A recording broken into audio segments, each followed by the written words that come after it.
Hey guys, welcome back to the next episode of Same Page Same Books. I'm Josh. And I'm Tyler. And today we're going to get into a couple things that we may regret. The topic is hot takes we might regret. So the first one is, can men and women actually just be friends? Yeah, absolutely. Without a doubt.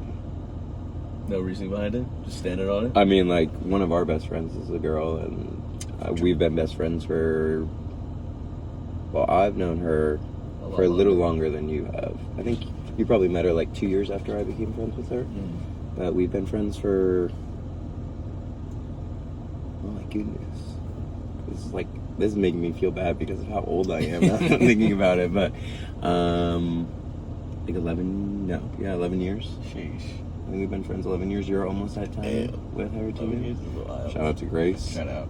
So yeah, absolutely. I think also, like, you know, like, when you're working, I don't know how much, like, experience you've had with, like, the restaurant, but, like, when you're working in, like, a service industry, especially the restaurant industry, you just end up meeting, like, a lot of random people that are all of different ages and backgrounds and ethnicities, and, like, from that, I mean, I guess a work friendship is usually a little different than, like, a personal friendship, but, like, I don't think I've ever had problems, like, making friends with men or women that I work with, and, like, still keeping those relationships professional.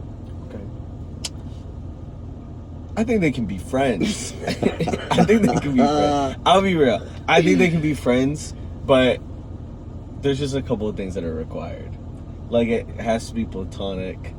Well, yeah. But it just has to be platonic, or you have to, like, lay that boundary down of, like, yeah, nothing's happening here. And if anything, not to sound like a feminist and not to go against the dudes, because, you know, that'd be against your gender. But usually it's guys' fault why like girls and guys can't be friends, because they're just like, sheesh, like, we're friends. Dang, maybe she likes me, or oh, maybe she's kind of bad, and then you don't want to be your friend anymore. But I think as long as, like, you set, like, that boundary, then yeah, you can be friends with a girl, and, like, that can happen. I've just seen a lot where that boundary just crossed, and then they're not friends anymore, or then it goes into a new dynamic. But yeah, I think girls and guys can be friends. What if that dynamic, like, what if a guy and a girl cross that line, decide this isn't for us? Can they be friends after that? Can they create a platonic relationship out of something that was not platonic previously? I think you can. Or at least you can put on the persona of it. But genuinely, no. I think, like, it's kind of like when you're in a relationship with somebody, it's like putting down, like, a piece of tape. You break up, you try to get back together, it'll stick, but not the same. I mean, like, chill. But, like, it'll stick, but it won't be the same. So, like, if you're friends with somebody and then something happens, right, you can go back to being friends, but it's definitely not going to be the same. Like, either one person's lying to themselves, like, oh, I don't like them, or I don't have feelings. Right. Or, like, you both like each other, but nobody wants to ruin it. Or you're just like, oh, it was a mistake, and then it's awkward. And then you're not as close as before. Fair. I would say there are outliers, and it's rare. Definitely not common, but I think there are... So men and women being friends is the exception, not the rule. Yes. No, wait, no. Men and women can be friends, I think, as long as there are boundaries and it's platonic. 100%. But if you cross that line, good luck trying to be friends. No. It takes rare dynamics for that to happen. Next, is ghosting worse than saying, I'm just busy? Like, to end a relationship? You're like, Anything. yeah, I can't do this, I'm busy? Anything. Friends, relationships. Ooh. That's tough. I guess I would say yeah. So you think ghosting is worse? Is worse, yeah. I think that most people, maybe not right in the moment, but down the line, I think most people would prefer an explanation, even a poorly worded one, than no explanation at all.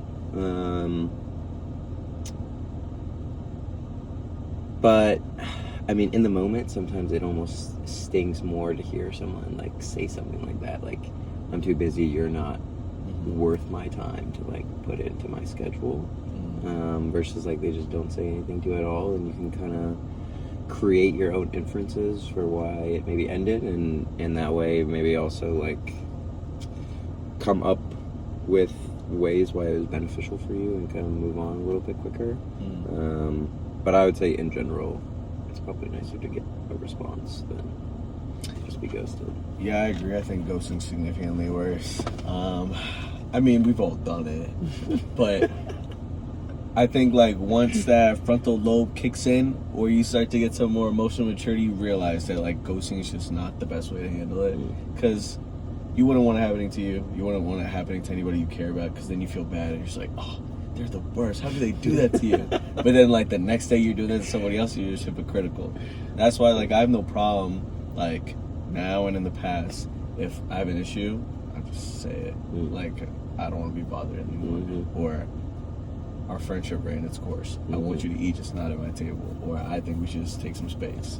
Fair. So I think ghosting is significantly worse. You think So ghosting only became a problem once we got phones? How else are you gonna ghost? Like, you didn't write me back.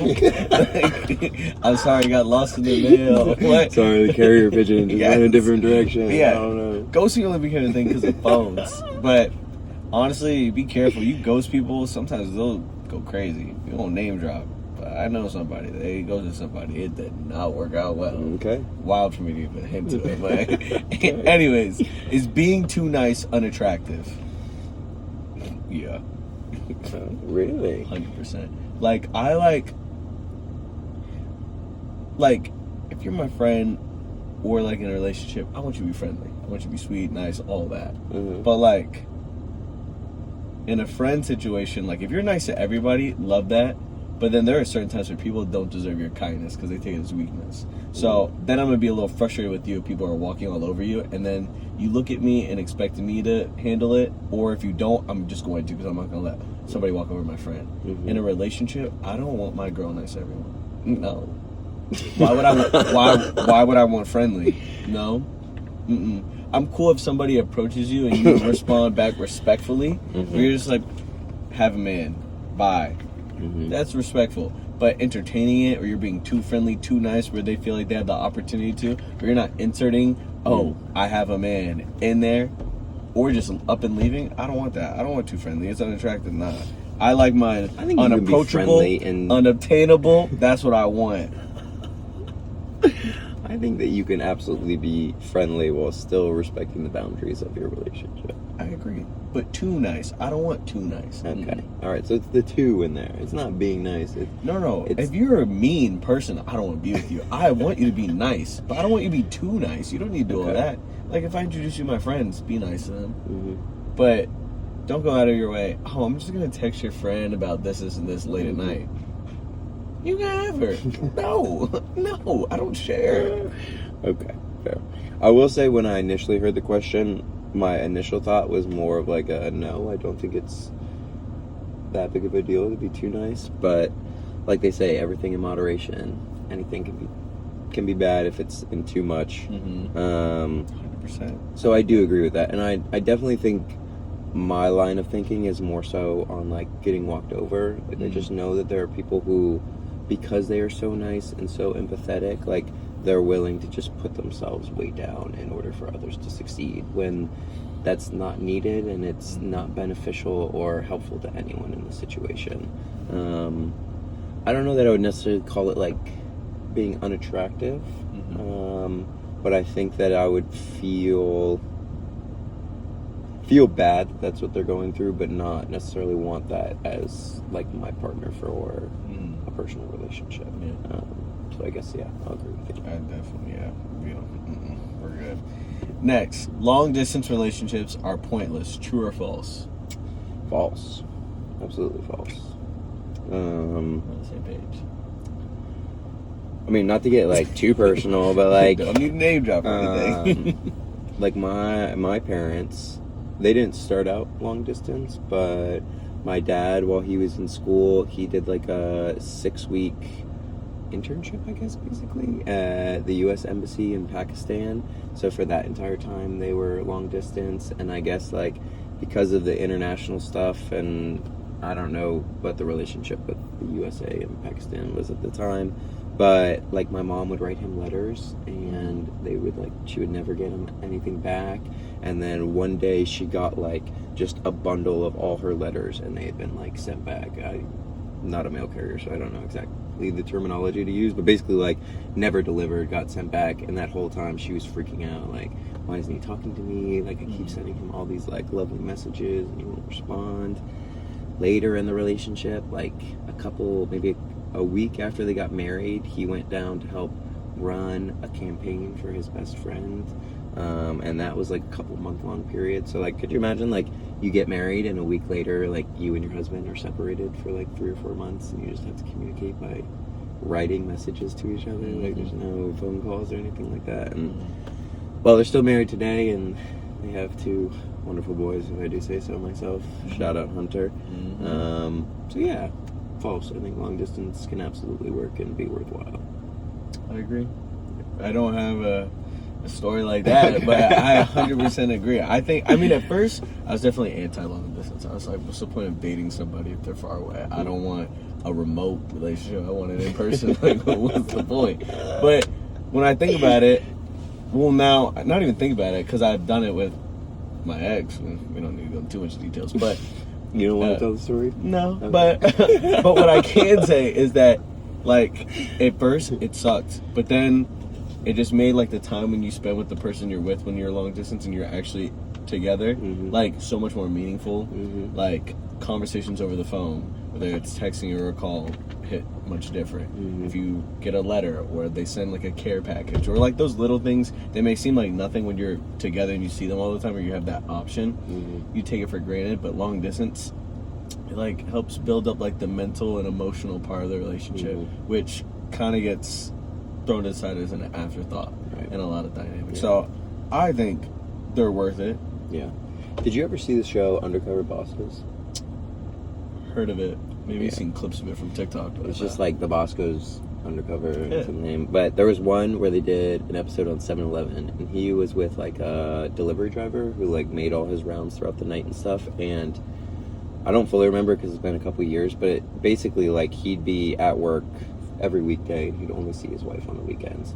And the boss who's like riding with him is like, that's got to be like tough. Like, don't you hate that? And he's like, no. Like when we're together, we don't have any time but to love each other because it's the only time that we have together, and so we're gonna love each other for the entire time. And so like kind of like you said, you appreciate being in person a lot more when that's not always an option. Yeah, it's just needed. I need my time. And last but not least, do we defend our hot takes because we believe them or because we're trying to protect our ego?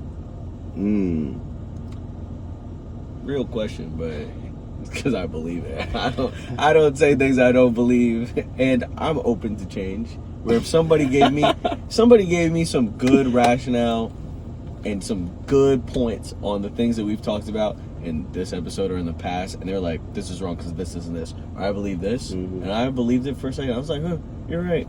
I'm open to switching sides. I used to think Jordan was to go. Switch. LeBron.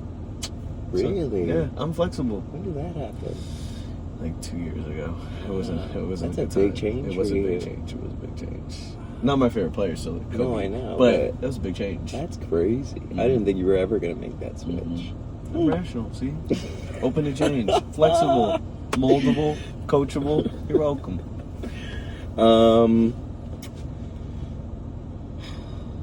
I definitely agree that most of the time I try to say things that I believe in, even when they are my hot takes. But I also think that depending on what the hot take is, like, it could be a fun hot take that, like, I'm just trying to argue for the sake of arguing. Like, it's just funny to argue. But I do agree with you. I like to think that I'm open to hearing why I'm wrong. And although it can be hard on the ego to do that and to kind of humble yourself to hear why you're wrong, it is beneficial. So I think you just say the hot take because you feel it in the moment. And whether you can defend it or not is... Some things are better said. Nope, not unsaid. You gotta say it. Well, hope you liked our hot takes. Hope you liked our hot takes from the past and you like our hot takes coming up next. Bye, guys. Peace.